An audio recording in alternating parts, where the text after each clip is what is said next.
இயேசுவின் அன்பு சகோதரமே, பிப்ரவரி மாதம் 8ஆம் நாள் இன்று புனித ஜோசப்பின் பக்கித்தா என்பவரை நினைவு கூறுகின்றோம். இவர் 1869ஆம் ஆண்டு சூடானின் டார்பர் பகுதியில் உள்ள ஒல்கோசா கிராமத்தில் பிறந்தார். இவர் அந்த பகுதியில் வாழ்ந்த ஒரு பழங்குடி இனமான டாசி மக்களை சேர்ந்தவர். 7 வயதில் அவர் அரபு அடிமை வியாபாரிகளால் கடத்தப்பட்டு அடிமைத்தனத்திற்கு விற்கப்பட்டார். அவர் இஸ்லாமிய சமயத்திற்கு வலுக்கட்டாயமாக மாற்றப்பட்டார்.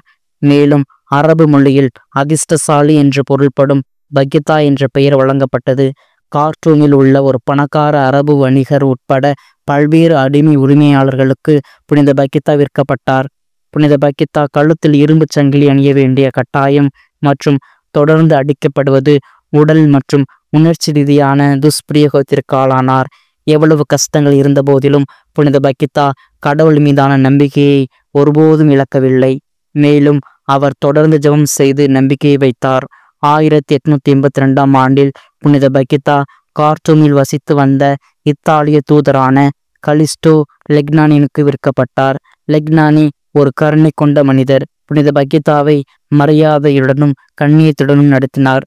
இறுதியில் அவர் அவரை அடிமைத்தனத்திலிருந்து விடுவித்து இத்தாலிக்கு அழைத்துச் சென்றார்.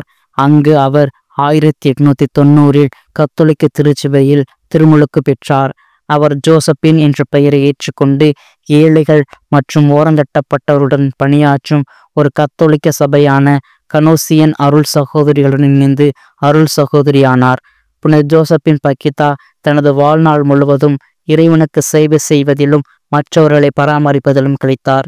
அவர் ஒரு சமையல்காரராகவும் தையல்காரராகவும் செவிலியராகவும் பணியாற்றினார்.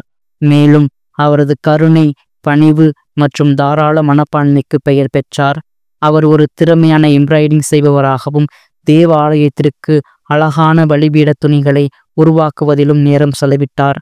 மிகுந்த துன்பங்களுக்கு மத்தியிலும் கூட கடவுள் எப்போதும் தன்னுடன் இருப்பதாகவும் தீமையிலிருந்து நன்மையை கொண்டு வருவதற்கான திட்டத்தை அவர் கொண்டிருக்கின்றார் என்றும் அவர் நம்பினார்.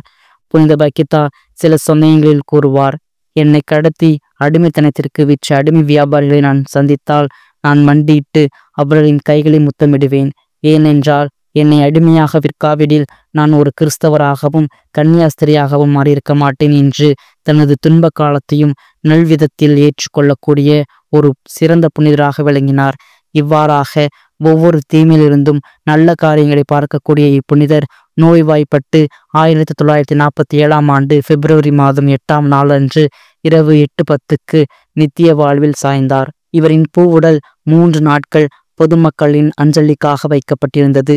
புனித ஜோசப்பின் பக்கித்தா அக்டோபர் 1, 2000 அன்று திருத்தந்தை 2ஆம் ஜான் பால் அவர்களால் புனிதராக அறிவிக்கப்பட்டார். இவர் ஆப்பிரிக்க கண்டத்தில் உள்ள சூடான் என்னும் நாட்டின் பாதுகாவலியாகவும் மனித கடத்தலால் பாதிக்கப்பட்டவர்களின் பாதுகாவலியாகவும் திகழ்கிறார். இம்மாபெரும் புனிதரை நினைவுகூரும் நாமும் இவரை போல் தீமையிலிருந்து நன்மையை உணர்ந்தவர்களாக இறைவனுக்கு உகந்த பிள்ளைகளாக வாழ வரம் வேண்டி நாள்தோறும் நன்மை செய்வோம். இறையாசிர் பெறுவோம்.